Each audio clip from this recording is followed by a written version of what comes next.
Senior నాయకులు హాలి గారు కూడా రాస్తున్నారు.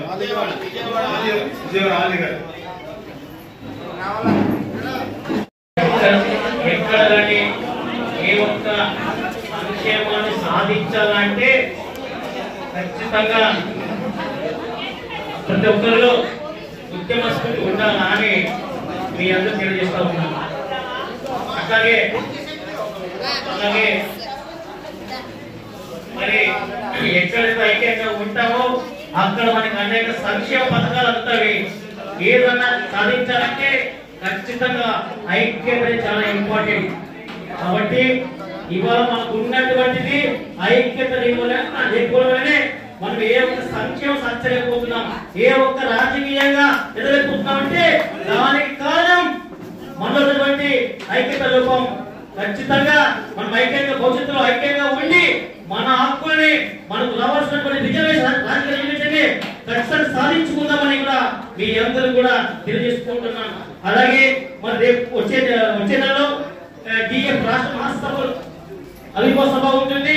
ఈ యొక్క అవిర్భావ సభకి మిమ్మల్ని అందరినీ కూడా గౌరవంగా చాలా అభిమానంతో మిమ్మల్ని అందరూ కూడా విజయవాడలో ఉన్నటువంటి దివ్యాంగ నాయకుల్ని దివ్యాంగ సోదరులు కూడా ఆహ్వానిస్తున్నాం. ఖచ్చితంగా మీరందరూ రావాలని వచ్చి మా యొక్క కార్యక్రమాన్ని కూడా ఎంతో దివ్యం చేయాలని కోరుకుంటున్నాను. అట్లాగే మరి మన దాంట్లో చాలా మంది కర్షకులు ఉన్నారు, కార్మికులు ఉన్నారు, రాజకీయ నాయకులు ఉన్నారు. మరి మన అందరూ కూడా మరి సామాజికంగా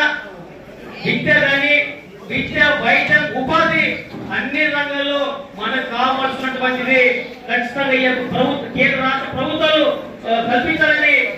ఎందుకంటే ఇవాళ కూటమి ప్రభుత్వం వచ్చిందంటే దానికి కూడా సంపూర్ణంగా సహకారం సపోర్టు మన దివ్యాంగులు అందించాలని చెప్పేసి తెలియజేస్తున్నాం.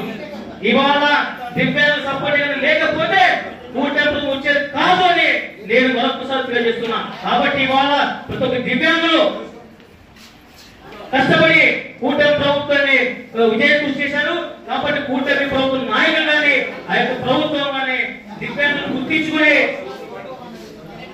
దివ్యాంగులు సామాజికంగా ఏం కావాలో ఏమి ఇవ్వాలో ఖచ్చితంగా మనం అభివృద్ధి ఆలోచన చేసి అన్ని సదుపాయాలు కల్పించాలని నేను దివ్యాంగుల సంఘం నాయకుల నుంచి డిమాండ్ చేస్తా ఉన్నా.